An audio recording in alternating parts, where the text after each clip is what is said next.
Hey everybody, welcome back to the channel. So, you remember a couple videos ago when I was talking about how bad the new PS Plus tiers are? Well, according to a new leak, it might actually be even worse than I thought. So, let's talk about it.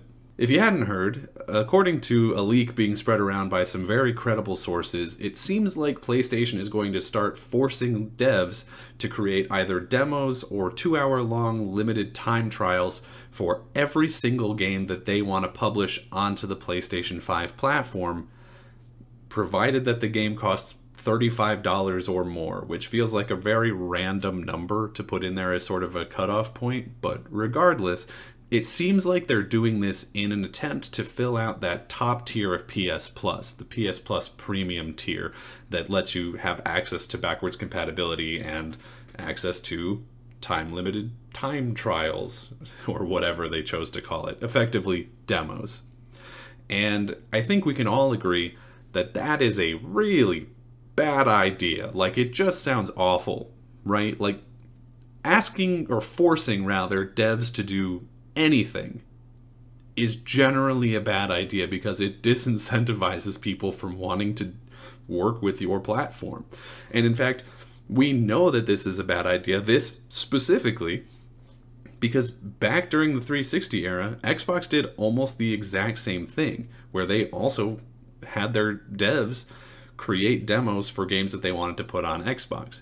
The only difference there being that back then, they didn't charge the consumer for the right to play those demos. They just wanted to have the demos there for people to play. And they probably could have gotten away with that a little bit better than I think PlayStation's going to get away with it this generation. Just because at the time, the devs' alternative was to put their game onto PS3, which was notoriously really awful to develop for because of the cell architecture that nobody really understood how to work with. But even though they probably could have gotten away with it for a while, they did end up canceling it really fast, which is probably what's going to end up happening here as well, because at the end of the day, the devs just didn't want to do it. It doesn't make any sense for devs to put in all of this extra work to create a demo or a time trial and not get any money back for it in return, right? Because PlayStation is not going to pass any of that subscription money on to the devs for creating these demos. It's just not going to happen, right? That's not a thing. There's no chance at all that that's going to happen. So the devs are effectively just being forced to do extra work to pass the publication process onto PlayStation, right? And I remember at the time when 360 was doing it, journalists were really against it. Like, they absolutely hated it. And of course, some of those journalists now, when PlayStation is doing it, all of a sudden think that it's a good idea, which is not surprising, but also not the point. The point is that this is just an awful decision. And to explain why I think this is such a bad idea, I want to first look at it from the developer's point of view, right? Because like I said, I don't have any idea why they would want to do this. They're having to put in all of this extra work to get nothing in return, right? They're not going to make any money off of it. The only thing that they're getting is presumably the right to publish their game on PlayStation. And that's just not enough, right?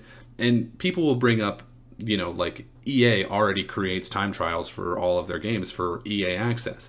But why would EA want to put the time trials that they already use as a value add for their own service onto PS Plus? Wouldn't that completely devalue the service that they've spent all this time building up? It doesn't even make sense for people who are already putting in this work to then give it to PlayStation for free, right? There's just no reason behind it. And then on top of that, all I can think of is, well, what happens if they say no? Right? Does that just mean that they aren't allowed to publish their game on PlayStation? Okay, so then, like, that seems like a bigger hit for PlayStation than for the dev at this point, right? Because this is not the 360 generation where Xbox could kind of get away with forcing demos because the PS3 was such a terrible place to work for. No, PS5 is still thought of as like the market leader, but Xbox has been beating them in NPD for like 3-4 months in a row now. So it's very, in my opinion, I think it would be a lot easier for devs to be like, okay, well, we don't want to do that, so we're just going to publish our game on Xbox until you stop forcing us to do extra work for nothing, right? And then, so what happens with that? Like, are there certain devs who are so big that PlayStation cannot force them to do this because not having that game on their platform would be too big of a hit? Like, what if Activision decides to not do that for Call of Duty? Can they get away with not doing it, but then like Ubisoft can't get away with not making a time trial for the next Assassin's Creed game? Or what if Grand Theft Auto 6 launches? It's going to be probably one of the biggest games of whatever generation, hopefully this generation, it launches. But what if they say that they don't want to do a time trial? Is PlayStation going to be like, well, then you can't put Grand Theft Auto on the PlayStation? No, of course not, because that would be one of the stupidest things they could ever possibly do. So it's just this weird, empty threat for bigger devs. And it's just a thing that is going to be held over sort of mid-tier to low-tier devs, forcing those people who can less afford to put in the extra man time and money to make these time trials. It'll force them, but no one else, to do it. And it just doesn't make any sense to me, right? And so, like I said a little bit earlier, is like, does this mean that more people are just going to not publish their games on PlayStation? Does this mean that Xbox is going to, by default, end up getting more exclusives? Because, like, even if I can't publish on PlayStation, I can still publish on Xbox. I can still publish on PC. Those are two huge marketplaces. I can take a hit on one of them, especially if I accept the extra money coming in from the offer from Game Pass from Xbox, right? So maybe if it's like, okay, well, I don't want to play ball with you, I'm just going to put my thing on Xbox, collect my money, and go home. And then what does PlayStation do, right? And then I want to look at it from the consumer side, because that's obviously the side that I'm on and the side that the overwhelming majority of you are on as well, right? And initial thoughts, having a demo for every single game seems really cool, but demos should be free, right? That's the whole point of them. They act as an advertisement for you to decide whether or not you want to buy the game, right? So having you pay $18 a month for the ability to play these demos doesn't make any sense. Imagine if somebody forced you to pay to watch advertisements between episodes of a Netflix show or something, right? It's just, like, it's unheard of. It doesn't make any sense to force you to pay for that, right? And then you also have to add on the fact that very specifically with that 2-hour time trial thing, you already kind of get that on other platforms, just in a, albeit more complicated way, right? Because on Xbox and on Steam, you can buy a game, play it for 2 hours, and if you don't like it, return it.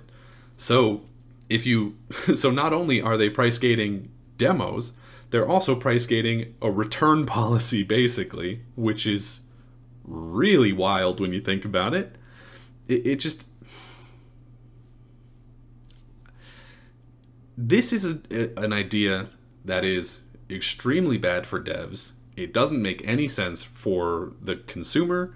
And when you pair this with them refusing to let people stack their PS Now to get a cheaper version of PS Plus while they're going through this transitionary period like Xbox did, making you pay for cloud saves, making you pay for back compat, making you pay for next-gen upgrades. It feels like PlayStation is actively going out of their way to be the absolute worst value in gaming. And I know people will say that they still make amazing games, and they do, but does that make all of these other business choices okay? I don't think so, right? Because they used to make really great games during the PS4 generation, and at least back then they were still willing to at least pretend to care about the customer, and I just really want to go back to that. And I think the thing that bothers me the most about it is just how many people are pretending that it's a good thing, are saying that it's a value add for PlayStation Plus Premium, for people who are just willing to accept anything that PlayStation does because PlayStation makes good games. And it really bothers me, because right now, this is just a rumor. This has not been officially announced, even though it is extremely credible from the people who are leaking it. Meaning, if people talked about how terrible of a plan this is, how this is not a value add, how this is bad for devs, if people spoke out against this, it would be very easy for PlayStation to just never actually enact it, to just never make it an actual thing, and pretend that they never even had the plan to do so. But because there's so many people pretending that this is a good idea, I don't know that that'll happen. But I don't know. That's just my thoughts on it. I'd really like to hear what all of you think about it down in the comments below. As always, if you like this kind of content, please feel free to hit subscribe, like the video, share it with a friend, all the things that the YouTubers tell you to do. I think I said those in an unnatural order, but whatever. Regardless, until next time, I'll see you around.